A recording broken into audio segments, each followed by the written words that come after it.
Good morning. I want to talk today about spaciousness in consciousness. Human consciousness contains two very different possibilities. We may move back and forth between them. First, there is the conceptual consciousness, the busy consciousness of the ego and personality. It perceives the world in a subject-object polarity, with the self as subject and the forms of the world as objects. Concepts come into play when we are trying to understand our life. They have organizing, arranging, and focusing operations that enable us to comprehend and respond to life so that we can be functional. This is our ordinary street consciousness. It is also the location of the I narrative, the storyline of our life, that we are continually telling ourselves internally. It is where we spend the great majority of our time. It is vital to our life. Without this functional, everyday consciousness, we would be in the position of an autistic person, surrounded by a buzzing, incomprehensible confusion. The second possibility in consciousness is pure, non-conceptual spaciousness. Spaciousness occurs when the I narrative ceases its monologue and retires to the back burner of the mind, and thoughts and concepts disappear. Spaciousness consciousness then opens and becomes forefront in the mind. Spaciousness is experienced as an empty mind, but it is anything but empty. It is full of potential. Free of concepts and thoughts, the mind opens to experience pure awareness, an aspect of the invisible livingness of being. The ancient Hindus discovered this millennia ago and developed the techniques of meditation to quiet the mind and produce spacious consciousness. Today, we are so accustomed to the relentless turbulence and chattering of the conceptual mind that when open, thoughtless spaciousness arrives, we may feel that something is wrong with us. This is not the case. Spacious mind has arrived, and the self has momentarily retired. We are in a very special state of consciousness with exceptional possibilities. Spaciousness may arrive in 3 steps, each deeper than its predecessor. From the conceptual level, we can move into a state called witnessing, a turn toward our internal experience where we can objectively observe the state of our body and our arising and dissolving thoughts. In this state of consciousness, we are aware that we are aware. We are watching our thinking and sensing our feeling. This is self-awareness. This capacity was a great leap forward in the evolution of the human being. In the witnessing state, however, the subject-object dichotomy is still present. That is, the self is still perceived as the observing subject with thoughts and body sensation as the perceived objects. Moving still deeper, the mind of witnessing can become selfless awareness. Now the subject-object split drops away. This is a level of pure awareness, with no awareness of the observing self. This is the threshold of spaciousness. From here, we can easily deepen into spaciousness and all content in the mind ceases. Concepts, thoughts, and images vanish. Now we are beyond time and space. This is as close as we can get to invisible, living being with our mind. This is being totally suffusing the human consciousness. At this deepest level of spaciousness, and because the universe is a single thing without separate parts, we may experience incoming information as pure, intuitive insight, arriving suddenly in the mind with no preceding steps. We may also get paranormal insights, such as distant viewing or telepathy. We may get glimpses of alternative realities, perhaps seeing the material world as an orchestration of particles or seeing it as light forms. The 3 steps from the conceptual to the spacious mind are progressive movements toward what the Sufis call sa'ada, or nearness to being. In the state of spaciousness, we can sometimes perceive or sense invisible being. We can only have a direct experience of being in the consciousness of spaciousness. We cannot touch the invisible livingness of being with the conceptual mind.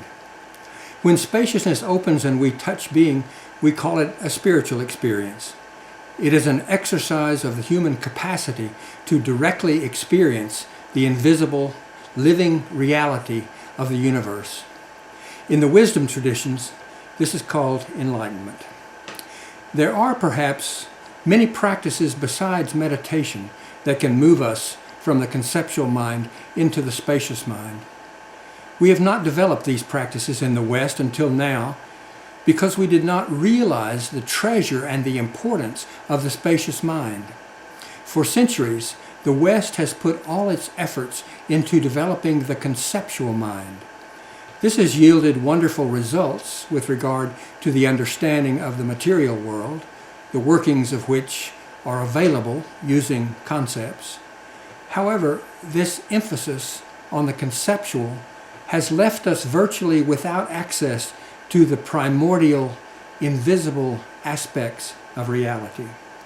We are only just now waking up to the fact that our emphasis on materiality, cause and effect, and concepts has left us bereft of experience of the deepest invisible realities of the universe.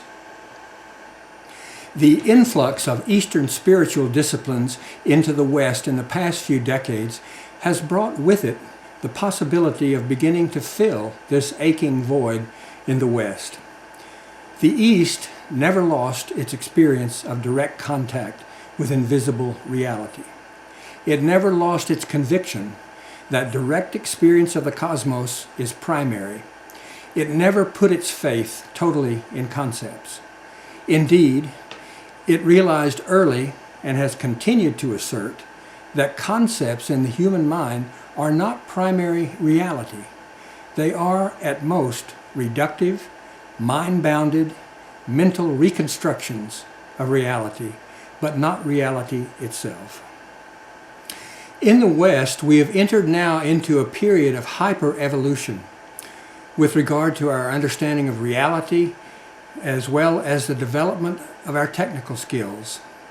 Quantum physics has broken apart our old framework of reality, which we had assumed to be eternal.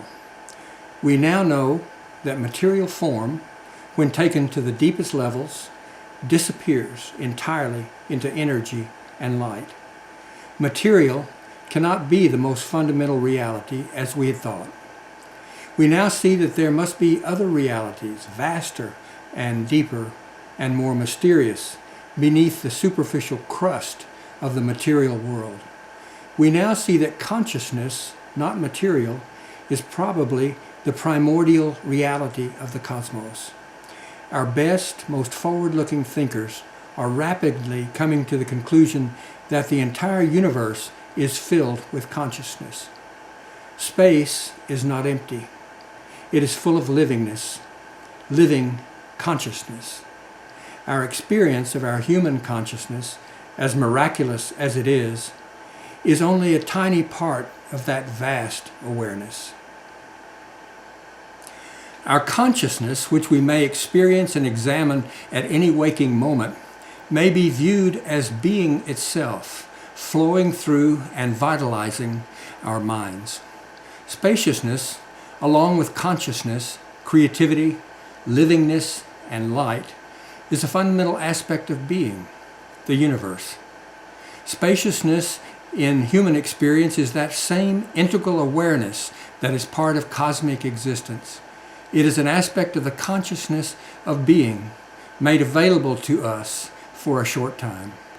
From a state of spaciousness, human consciousness has only to take a tiny step to contact the invisible, powerful force that is throwing up, driving, and unfolding the material universe.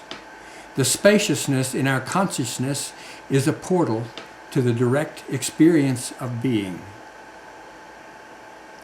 It is a paradox that, having had a direct experience of being, one must return to the conceptual mind to understand it for oneself or to try to communicate it to others. The direct experience of being is itself beyond language and concepts, beyond time and space, and beyond all frameworks of human understanding. It is a very real but ineffable human experience of vast being that completely transcends our human categories. This is why mystics have always had trouble communicating their experiences to the rest of us. Subsequently, using the conceptual mind and language to try to grasp these experiences is admittedly reductive, incomplete, and ineffective, but it is the best we can do. Today, we are at the cusp of a new understanding of reality and a new perception of the universe. We need to give the spaciousness aspect of our consciousness a proper place, a prominent place in that new understanding.